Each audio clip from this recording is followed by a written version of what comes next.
Joo, lupasin, että en yhtään pitkältä videota enää tee, mutta kuitenkin kun aloitin tätä juolavehnäpenkin pitkentää, niin ajattelin vielä siitä, kun se on niin erilaista sitten. Tuo juolavehnähän muodostaa semmosia monta metriä pitkiä tämmösiä juuristoja.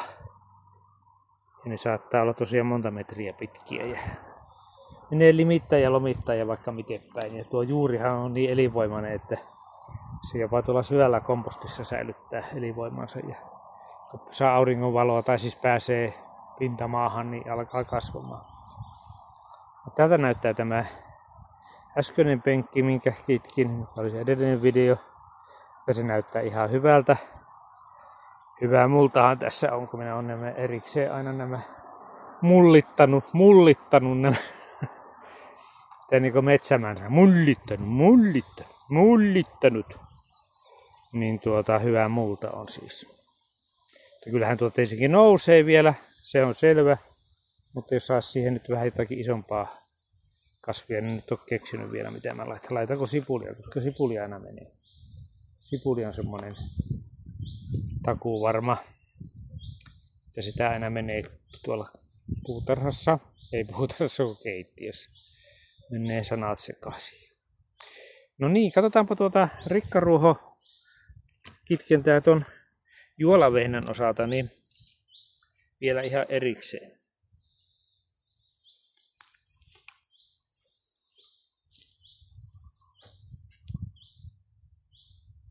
Sama systeemi tässä on. Eli tuo levy on tuossa. Onko se nyt kamera vähän liian vinossa? Mitä se näyttää? No ehkä siitä näkyy. Mutta ne juolavehnän juuret on paljon syvemmässä, eli joutuu vasta ihan pohjaa ottamaan tuolta, mitä lähtee tälle talikolle. Ihan pohjaa. Ja sitten ne on aika tiukassa, kun ne tuossa vähän tietysti katkeilee.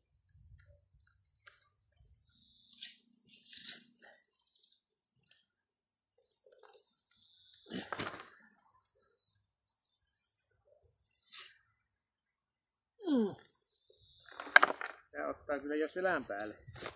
Illalla tuntuu mukavalta, tai oikeammin aamulla semmoista.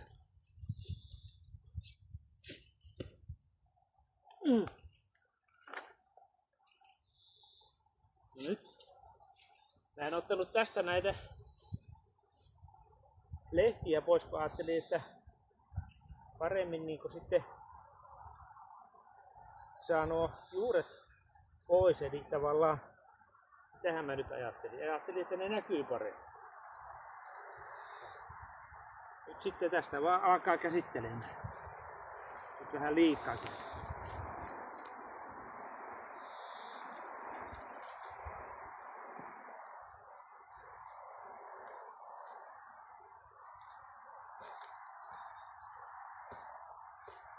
Tuo on hyvä tuohon vanerin reunaan lyödä, niin lähtee tuo multa pois.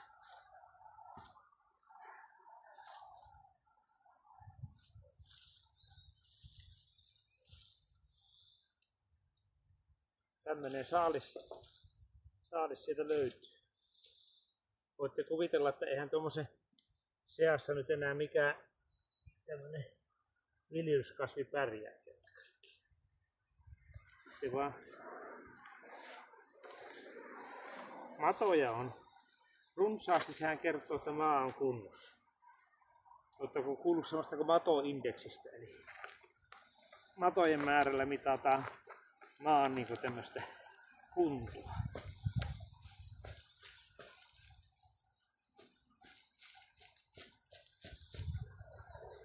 On tässä noita mansikanjuuriakin kyllä, mutta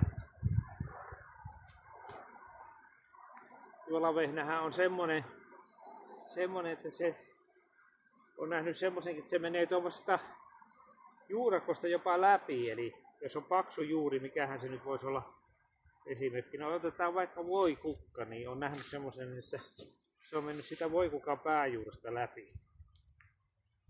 Ja asfaltista läpi. Ja pahin virheä, mitä juolavehnäpellolle voi tehdä, niin menee tuolla siis puutarhan jyrsimellä jyrsimään sen. jyrsimään sen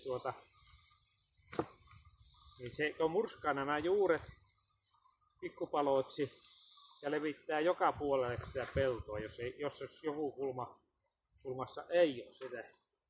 Niin sitä saa kyllä hyvän juolavehnän kasvuston koko peltoonsa.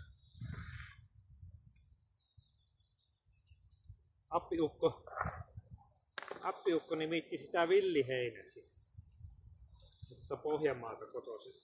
Kauhava tai Kortesjärviltä, nykyiseltä Kauhavalta.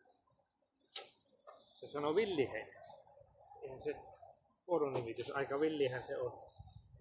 Villi on lisääntymään ja villi on valtaamaan aloja. Ja varmaan näillä luomuviljelyksillä, missä juolavehnä on päässyt kasvustoon, niin varmaan melkoinen ongelma, että miten sitä torjutaan.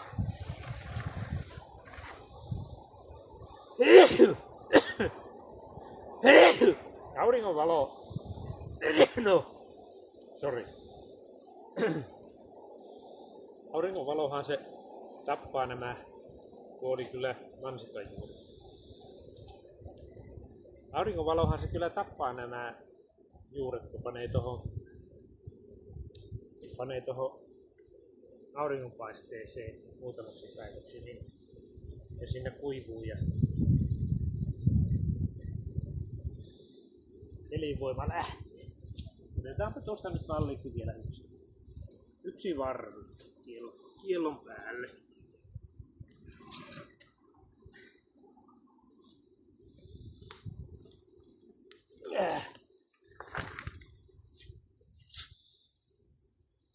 On tiukas. Ja tosissaan saa repiä.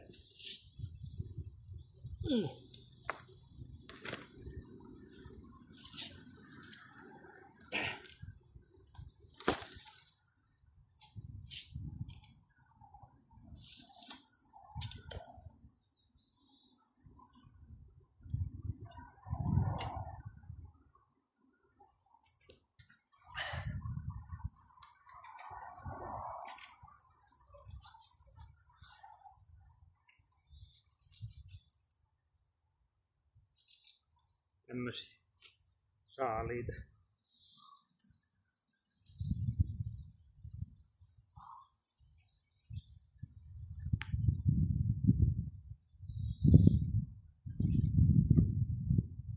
Tää tuli niinku väärälle puolelle, minkä takia. Mä nyt tohon änkään.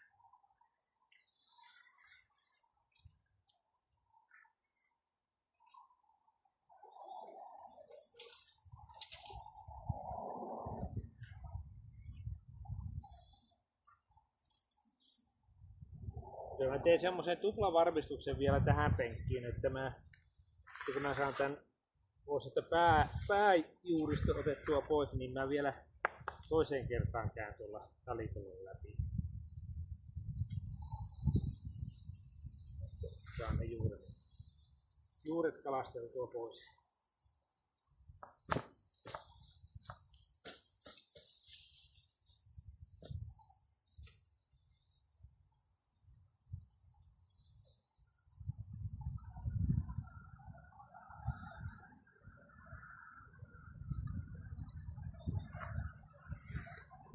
Mä en tiedä syökö ne nuo lehmät, jos laitumella on juolavehnää, kun se on semmoinen terävä.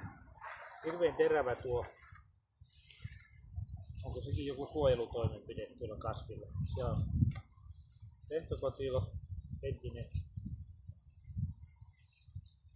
Niin syökö ne sitten sitä villiheinää, jos on laitumella?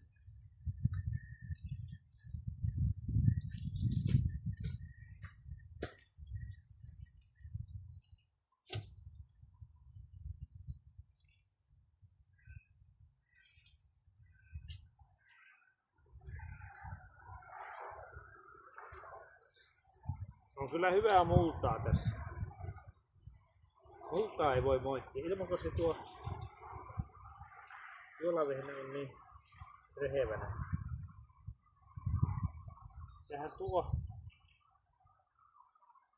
jännä tommonen kasvi, missä on tommosia pallukoita tuossa juuressa, tämmöisiä mustia pallukoita. Mikähän tämä? Kyllä se on peltokortteja. Miten ne on ennen huomannut? Täällä on siis tämmöisiä, että te kyllä näe, en minä rupia nyt sitä esittelemään.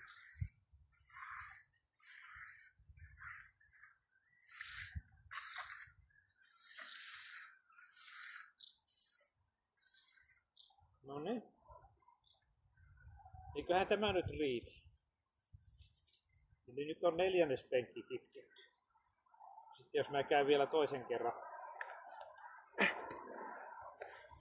kerran läpi tuon, niin tähän meni tunti aikaa, että jokainen kotipuutarhuri kyllä ymmärtää, että ei kannata kyllä aikaa ja rahaa laskea, että ei tämä kotipuutarhatyö kyllä kannata, siis taloudellisesti. Jos ihan noin realistisesti sanoo, niin kaupasta saa halvemmalla, jos laskee joku tuntihinnan itse työlle, mutta ei sitä kannata laskea. Ja perunakin on vähän ruvennut jo nousemaan tähän laatikkoon. Sitä ei kyllä kannata ruveta tekemään, koska sinne ei tule pahaa mieli. Tää mietin, tuleeko pahaa mieli, mutta joku mieli tulee. Joo. Nyt mä lupaan, ettei yhtään kitkentävideota enää tälle kesälle. Jotakin muuta keksitään. Ei muuta, hei.